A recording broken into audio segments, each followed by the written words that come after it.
Anybody got a criticism of that rhythm? I've got a criticism.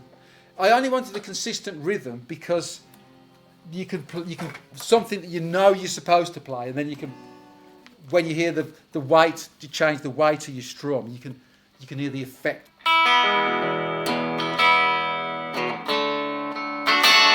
That's hard. I don't like that one. I like it softer.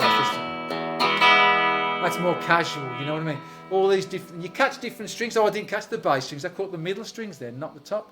But I liked it. It was a mistake, but I liked it. It's the same rhythm. All these random things that come into your playing, you've got to be aware when they happen. You're aware of them, and then you try it out. You know. So, but the thing is there's a big gap. After a while, you go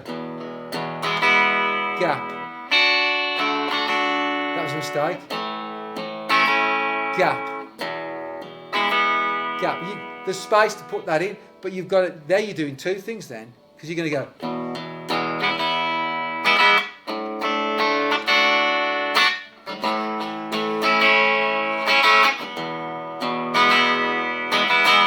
Now I might go da da da or something, but if I was to just play.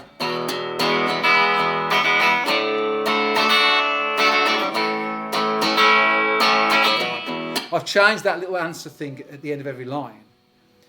But if I was just to, did that make more sense to you then? I'd use you because I know there's a thing about confusing your ear. But can you hear there's a consistent? And then I put a random thing in that bit of space. So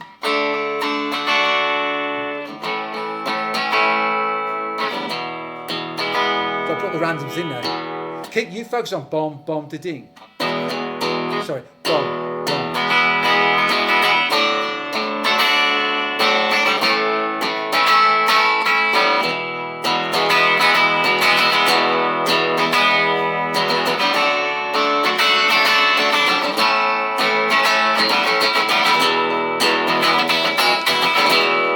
Can you still hear the bomb da ding in every one?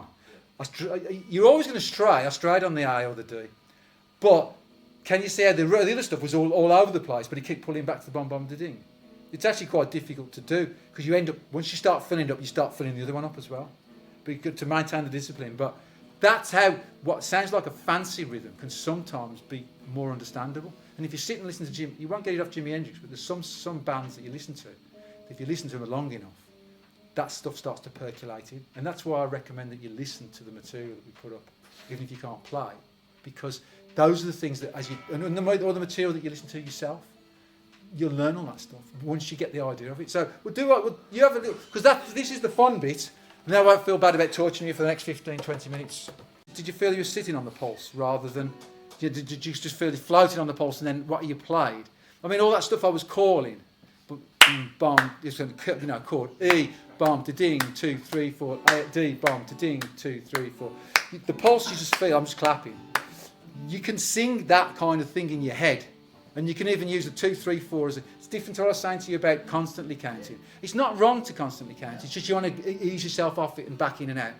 But you can use a little 2, 3, 4 count or a tick-tock-tock count in a space just so you establish the space, because what you were saying, Jeff, was when you do that, you could define the space then a little bit easier, so it's easier to navigate the rest of it around. But so that, like I say, it was you could feel it coming alive then. But you have to do that for half hour. That's why an 8-minute song's great for that, because you can disregard all the dynamics in the song when you're using it for that purpose. You can just rotate the same rhythm with bits of variation in until it becomes part of your nature, And I don't keep trying to do it on different songs. Find a song that you like. You haven't got to be this one. Find something you like. Find a long song with that kind of rhythmic background and play. That needs repetition to grow and flourish.